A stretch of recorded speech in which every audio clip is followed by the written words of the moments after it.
Development theory was propounded by? Moral development theory किसकी है? Kohlberg की है। Moral development theory given by Kohlberg.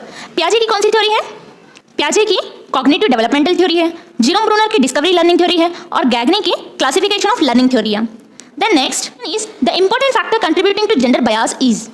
यहाँ पे जेंडर बायस एक बहुत ही अच्छा टॉपिक है जिसके बारे में डिस्कस करके हमको ये पता चल जाएगा कि सोसाइटी में जेंडर बायस कैसे दिन ब दिन बढ़ता जा रहा है। जेंडर बायस का एक्चुअल मीनिंग ये है कि सोशल कंस्ट्रक्शन है ये, यानी कि एक लड़का और एक लड़की में भेदभाव कैसे किया जाता है। यहाँ पे इंडिया सोसाइटी में जेंडर बायस बहुत ही ऊंचे पैमाने पे चलता है। लड़का है तो लड़के के अलग काम, लड़की है तो लड़की के अलग काम।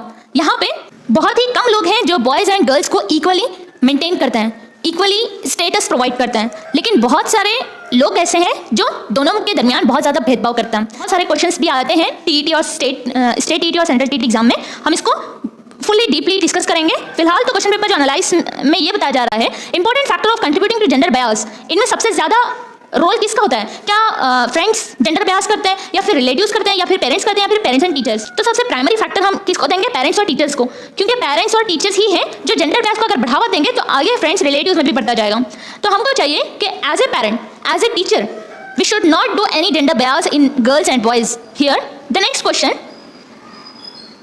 The effective method of attract poor children to school.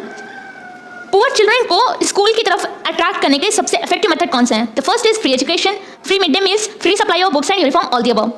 The answer should be all the above. Why? Because these all factors are playing very important role in attraction of poor children to school. Such that free education, we have to provide free education, free midday meals, free supply of books and uniform. These all are play a very important role in attraction of poor children to the school.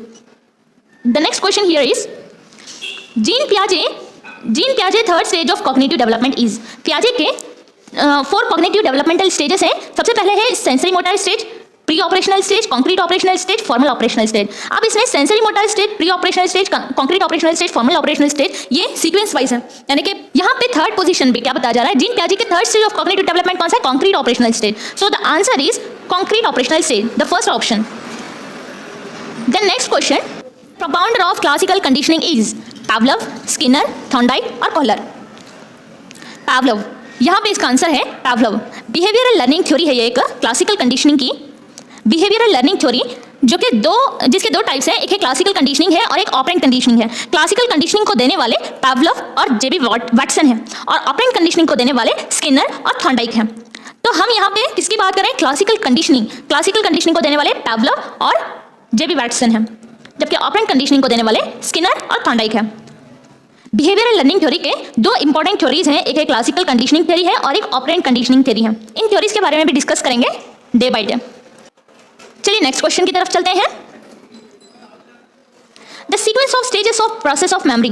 Memory एक बहुत ही important topic है और बहुत interested topic है, इसके बारे में भी डिस्कस करेंगे. फिलहाल के लिए मेमोरी के सीक्वेंस वाइज स्टेजेस कौन से हैं जिसको आपको याद रखना बहुत जरूरी है. Answer is second, registration, retention, recalling और रिकॉग्निशन. रजिस्ट्रेशन, रिटेंशन, रिकॉलिंग और रिकॉग्निशन. आप जब थ्योरी पढ़ेंगे तो इसके बारे में समझ जाएंगे कि इसका answer recalling, registration, retention, recalling, recognition कैसे आया.